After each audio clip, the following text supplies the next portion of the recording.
मुंबई, पुणे, ठाणे, पालघर, रायगड, रत्नागिरी, सातारा, कोल्हापूर, बुलढाणा, अकोला, अमरावतीमध्ये पावसाचा orange alert तर इतर जिल्ह्यांना येलो अलर्ट जारी। राज्यामध्ये पुढील 5 दिवस चांगला पाऊस पडणार, हवामान विभागाचा अंदाज। मुंबईतल्या मुसळधार पावसामुळे अंधेरी सबवे वाहतुकीसाठी बंद, पाणी साचल्यानं अंधेरी सबवे वाहतुकीसाठी बंद। मुंबईच्या साकी नाक्यामध्ये मॅनहोलमध्ये पडून एका व्यक्तीचा मृत्यू, 25 फूट खोल मॅनहोलमध्ये पडून असलम शेख यांचा मृत्यू, सहाय्यक आयुक्तांसह 4 अधिकारी निलंबित तर कंत्राटदारावर गुन्हा दाखल। पालिकेकडून मृताच्या कुटुंबियांना 10 लाखांची आर्थिक मदत जाहीर, मॅनहोलवर जाळ्या बसवताना सुरक्षेची काळजी घेतली गेली नाही, पालिका आयुक्त अश्विनी भिडेंची कबुली। भाजपचे मुंबई अध्यक्ष अमित साटम यांचा असंवेदनशीलतेचा कळस, जयंत पाटलांना साकी नाक्याची दुर्घटना सांगताना साटम हसले तर वक्तव्याचा विपर्यास केला, साटम यांचं स्पष्टीकरण।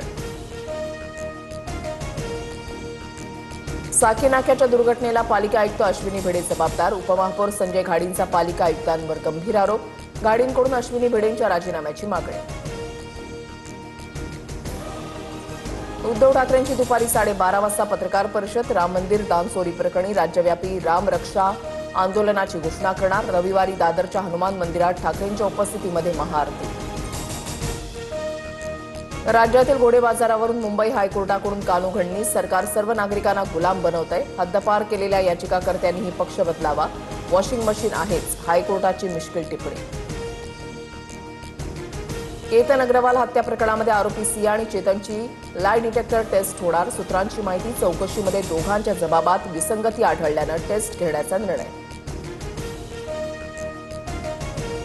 ठाण्यातील मुंब्र्यामध्ये साचलेल्या पाण्यामध्ये करंट लागून 17 वर्षीय तरुणीचा मृत्यू, कादर पॅलेस परिसरामधल्या यास्मिन पार्क इमारतीबाहेरील घटना, एका खासगी कंपनीच्या निष्काळजीपणामुळे जीव गेल्याचा आरोप।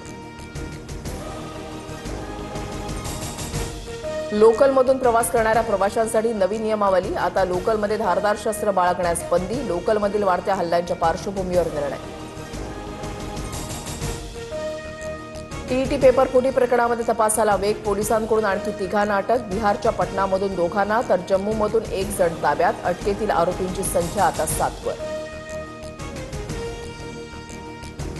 गडचिरोलीमध्ये मासेमारीसाठी गेलेल्या 4 वीज कोसळली, एकाचा मृत्यू तर 3 जण जखमी, सामोर्शी तालुक्यामधल्या रेगडी इथली घटना, पावसापासून बचावासाठी झाडाखाली घेतला होता आश्रय।